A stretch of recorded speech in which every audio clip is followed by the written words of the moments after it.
आता झकनीत मारणे, माळ घालणे, गण लावणे, आईबापाची सेवा करणे, हे उद्योग करणे म्हणजे पुढे संचिताचा भोग चुकल्याशिवाय राहणार नाही. पण समाधान मानून आता माणसं इतकी इस्टेट कमवत्या तरी म्हणता काय खाईन मा नातू, तो हा नातू खेकडं खाईन, तू वाळू खाय.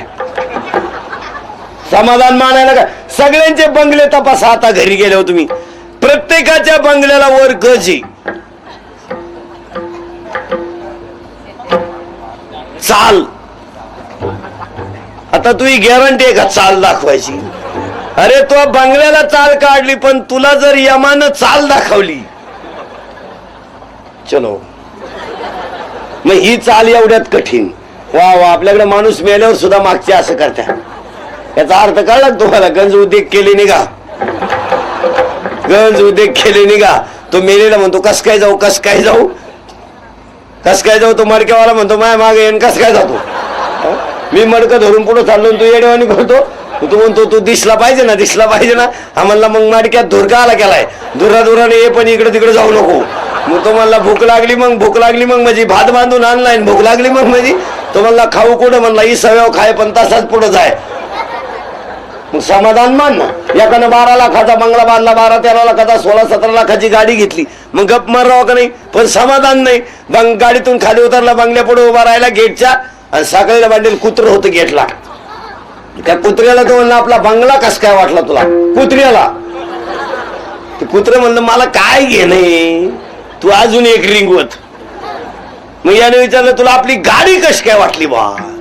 त्या कुत्र्याने त्याला सांगितलं त्या गाडीची माझ्या काय किंमत आहे, हे जर तुला पाहायचं असेल तर माझी थोडी साखळी दिल्ली कर. मी मुतणार म्हणजे मुतणार, मला काय घेणे, मी देव सोडित नाही. तर तुझ्या गाडीचा काय हिशोब आहे? मला फक्त खटकीत सापडू दे, मी तंगड वर करून अभिषेक घालला, ओम नमः शिवाय, मी मुतणार. काय फायदा आहे का ते इस्टेटीचा?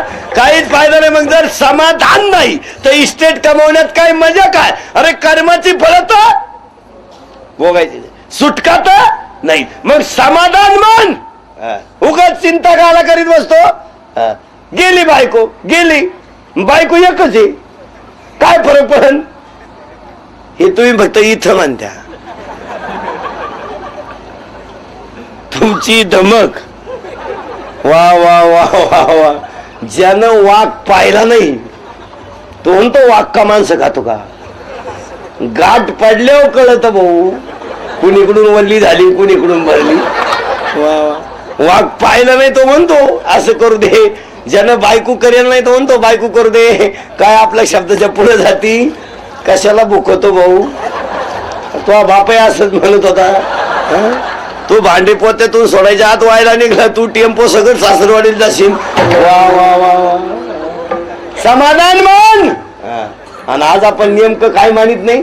समाधान. अरे कर्माची फळं भोगायची आहेत ना, मग एवढ्याने भोगली ना. रामाला भोगावं लागलं, तू तर राम नाही. दशरथाला भोगावं लागलं, तू तर दशरथ नाही. मग एवढ्या मोठमोठ्याने भोगली, त्यांची इस्टेट कोणत्या कामा आली नाही. धर्मनियोया कोटी सवे नाही रे लंगोटी. मग एवढ्यांच्या कामा आलं नाही, मग तू काय करीत बसतो? समाधान मान.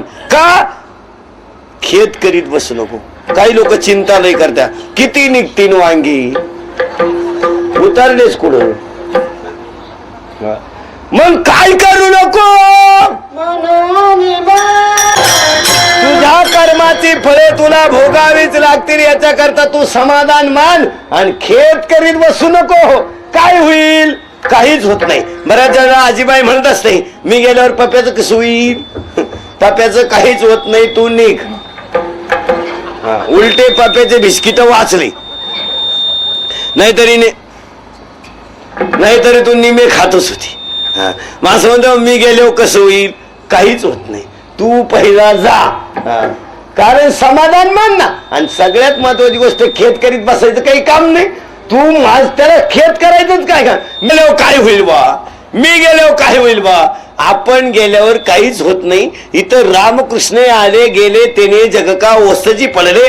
1400 वर्षाचा चांगदेव मेला. आपली भिका पाटील आणि दत्तू पाटील काय घेऊन बसले? आपले भिका पाटील तर चिलीम पिऊ पिऊ मेले आणि दत्तू पाटील तर जुगार खेळू खेळू मेले. तरी काही लोक म्हणते आमचा म्हातारा 120 वर्षाचा आहे. मी म्हणतो ठुलाच कशाला इतके दिवस.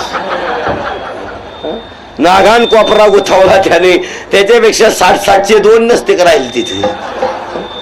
काय केलं मग त्याने 120 वर्षे जर घरात ठुला आणि त्याने काहीच केलं नाही. आई बापा सेवा केली नाही, राष्ट्राची सेवा केली नाही, दान धर्म केला नाही, अन्नदान केलं नाही, कधी संत संगत घातली नाही, कधी पंगत घातली नाही, कधी सप्त्याला पंगत घातली नाही.